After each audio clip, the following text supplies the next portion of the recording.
আমার বয়স তখন কতই বা, 4 কিংবা 5। অথচ আমার স্মৃতিকে আজও অন্ধকার করে দেয় সেই সময়ের এক রাশ কালো ধোঁয়া। কুণ্ডলি পাকিয়ে পাকিয়ে যে ধোঁয়া আকাশে মিলিয়ে যাচ্ছিল। আমাদের বাড়ির শেষ প্রান্তে বুড়ো বটগাছটার নিচে দাঁড়িয়ে সবাই ভিড় করে সেই ধোঁয়া দেখছিল। আমিও মায়ের কোলে চড়ে সেই ধোঁয়া দেখছিলাম। সবাই আতঙ্কে রাইট লাগছে, রাইট লাগছে, রাইট লাগছে বলে ছোটাছুটি করছিল। এবং তার কদিন পরেই সদ্য বিবাহিত দাদা বৌদির সঙ্গে আমাকে কলকাতায় পাঠিয়ে দেওয়া হয়েছিল। আমি ছেড়ে এসেছিলাম আমার মাকে, আমার বাবাকে। আমি ছেড়ে এসেছিলাম আমাদের সেই বুড়ো বটগাছ, টিনের চালওয়ালা গোবর লেপা বেড়ার ঘর, বাড়ির পেছনের পুকুর, পুকুর পাড়ের নোনা গাছ এবং আমার প্রিয় কাজলা দিদিকে। ছেড়ে এসেছিলাম আমার মাতৃভূমিকে, আমার জন্মভূমিকে।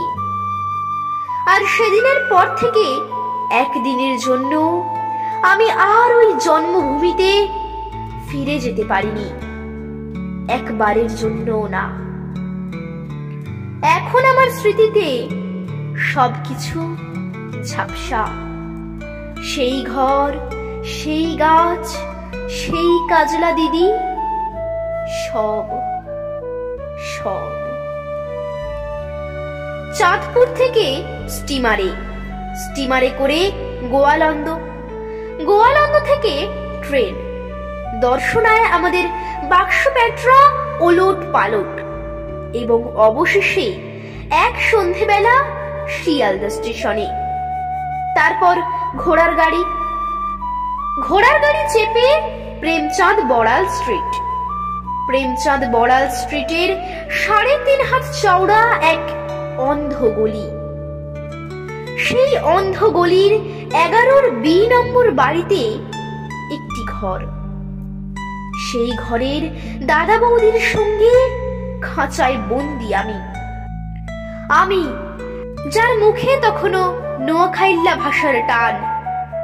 আমি, যাকে দেখলেই প্রাইমারি স্কুলের ছেলেরা কানের উপর হয়ে চিৎকার করে বলতো, বাঙালো, রস খাইলো, ভাড় ভাঙিলো, পয়সা দিল না।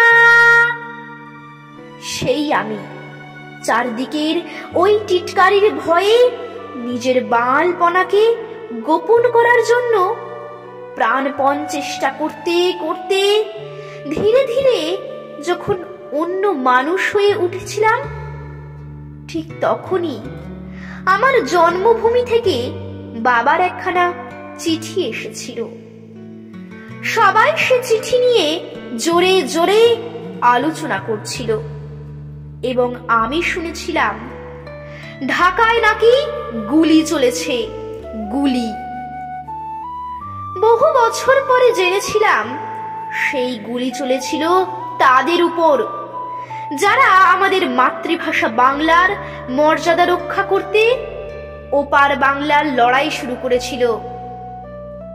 শুনেছিলাম তারা নাকি পুলিশের বন্দুকের সামনে জামার বোতাম খুলে চিৎকার করে গাইছিল, ওরা আমার মুখের কথা কাইরা নিতে চায়। আর সেই মুখের কথার গৌরব রক্ষা করতেই তারা নাকি পুষ্পাঞ্জলির মতোই তাদের প্রাণকে সমর্পণ করেছিল। আর এপার বাংলায় আমি আমার সমস্ত বাঙালপনাকে ঝেড়ে ফেলে তখন ধীরে ধীরে হয়ে উঠছি কেতা দুরস্ত অন্য এক মানুষ। ইংলিশ মিডিয়াম স্কুল থেকে একটার পর একটা ক্লাস টপকে আমি রণপায়ে এগিয়ে চলেছি। ইংরেজিতে কথা বলায়, চালচলনে, আদব কায়দায় আমি তখন সবাইকে মুগ্ধ করতে পারি। রাম ব্যানার্জি লেনের বাড়ি ছেড়ে আমরা উঠে এসেছি কলকাতার এক অভিজাত পাড়ায়। কেউ আর আমায় বাল বলতে সাহস পায় না, বরং একটু সমীহ করেই চলে। আমার দাদা বৌদি আমাকে নিয়ে গর্ব করে। আমাদের ভূতপূর্ব বাঙাল জীবনকে আমরা তখন রীতিমতো ঘৃণা করতে শিখে গেছি। তারপর থেকে আমার জীবনে শুধুই চড়াই। আমি এখন এক সাহেবী কোম্পানির নামী অফিসার। যে কোম্পানির অভিভাবক এক নামজাদা বহুজাতিক কোম্পানি, সেই কোম্পানির স্বার্থে আমি এখন দেশে বিদেশে উড়ে বেড়াই।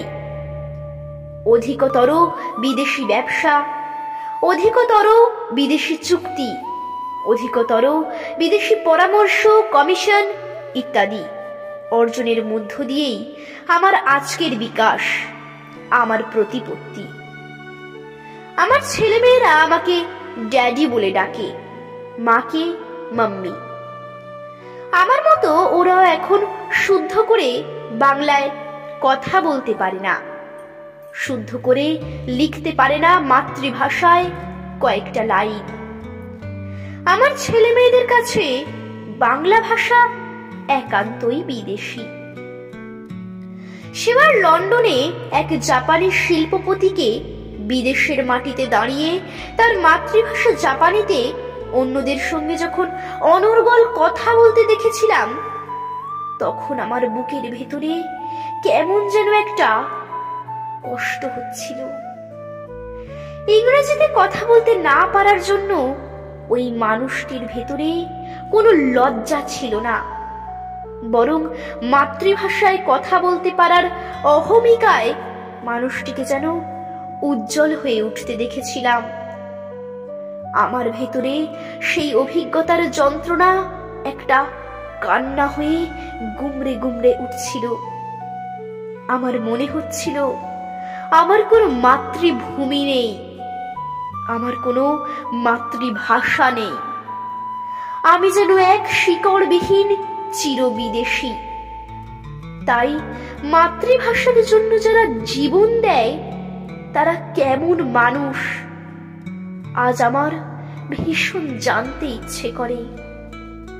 আমার বুকের মধ্যে সেই বাংলাদেশের জন্য, সেই বাংলা ভাষার জন্য, একটুখানি বাঙালি হয়ে ওঠার জন্য একটা ভয়ঙ্কর যন্ত্রণা টন টন করে ওঠে।